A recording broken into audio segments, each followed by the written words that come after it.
Hello there. I just wanted to mention something about the Bible. After several bits of interaction and looking around on the internet and noticing a general consensus about the Bible, and I wanted to clear a few things up in regards to my outlook, my approach. So when I'm talking about the Bible, you know what I'm talking about. My thoughts have changed on the Bible over the years, you know. We get fed a lot of information from the media and see films and hear a lot of different interpretations. We see preachers and religious people and churches, and this gives us already an impression of the Bible. But it's probably, in my opinion, it's what completely led me astray with the thing.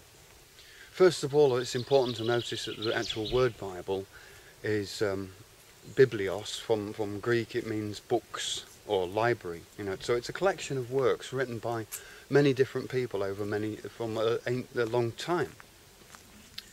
Very wise scholars and people who were very, very interested in law and mathematics and logic and things like this. Also, the fact that it has wisdom embedded in stories. Now, like I say, we hear a lot of different stories about the historical events in the Bible. I think to myself, the best way of looking at any book is not to try and argue about its historic value or whether it really exists or something. I think sometimes we've become so obsessed for the need for an external proof for something written to be true. It's a leaf, we believe it, we take it from the leaf, we read it, it's read, it's in our minds, and then it's up to us, it's up to you, it's up to me to use our wisdom to interpret those words to the best of our abilities, through our hearts, through our soul, through our mind, using everything that we can to get the best. But not to like read a word and expect it to come true on the outside world. So these wisdoms are packed in the book, and the book has a timeline of sequences, and that timeline is necessary for the construction of the work itself, of what it's trying to portray on logic and meaning and inspiration. It's essential to have times and timelines in order to give indications of deeper meanings. Some of the family, the names are not necessarily names of people, but names of countries. And so we see these structures and realise that it's trying to say something else, and that we should read it in a different way than trying to read it like a historical book and learn from those characters. We should read it as if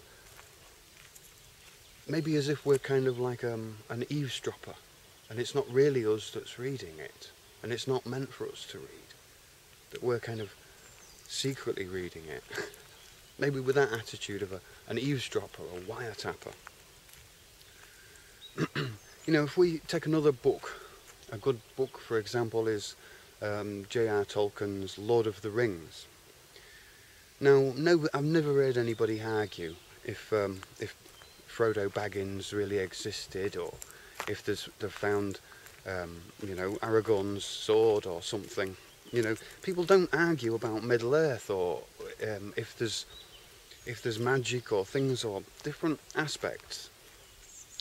And people accept that the book has a particular function, a particular value. It has a timeline, it has characters, it has a little kind of history of its own. And it has, each character has roles, and those roles are set out for a particular vocation. Each role has a different function in that story. It has to follow that sequence of events. So we can see, you know, that referring to a book like Lord of the Rings gives us an insight to wisdom. I mean, Tolkien was himself a very learned man, a professor at linguistics, knew many languages, fought in World War I and was very involved in cryptology, wrote the dictionary, well, the letter W, all these types of things. So I think to myself, you know, that these people, these old professors, they're not just going to sit down and write some kind of fantasy story just for no reason. But at the same time, Tolkien did say that he really does not like allegory. You know, he doesn't like when somebody takes an element of his story and connects it directly to something in life. For example, nuclear energy and whatever, or a particular war, or a particular character of real life.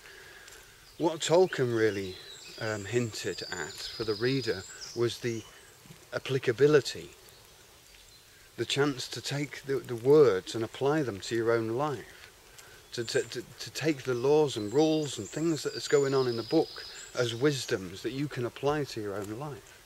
That's applicability. It's not then saying, oh yeah, Tolkien meant this, so therefore it is this. Life has a fractal quality. The universe outside is the universe within. Each of us holds that universe. So each of us holds, like the author of any book, all of the characters within us. And so we should begin to try to read pieces of books such as the Bible with that kind of aspect. The ancient writers that loved the wisdom and the writing and were inspired to pass on these wisdoms, that they weren't just documenting history. They weren't documenting history at all. It was a history that we can use to apply to our own lives.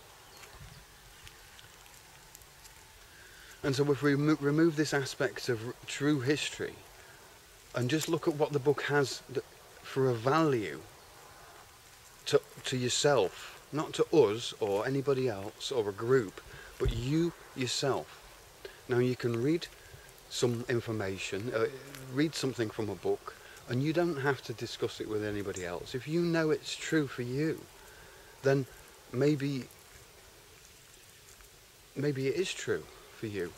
Maybe that is the truth. And sometimes you won't find the answer on the outside, because you can try to say something, and then what you've said is effectively translated differently, it's heard differently, the other person's picked it up differently, and now they're going to give you a response that's going to then make you doubt your own idea, your own answer, to make you go back to the general consensus of the group. You know, as soon as we become outnumbered, it's very difficult, and that's one of the messages that's portrayed in a lot of these stories, like Lord of the Rings or the Bible, or a lot of great stories is about the individual, you know, and people,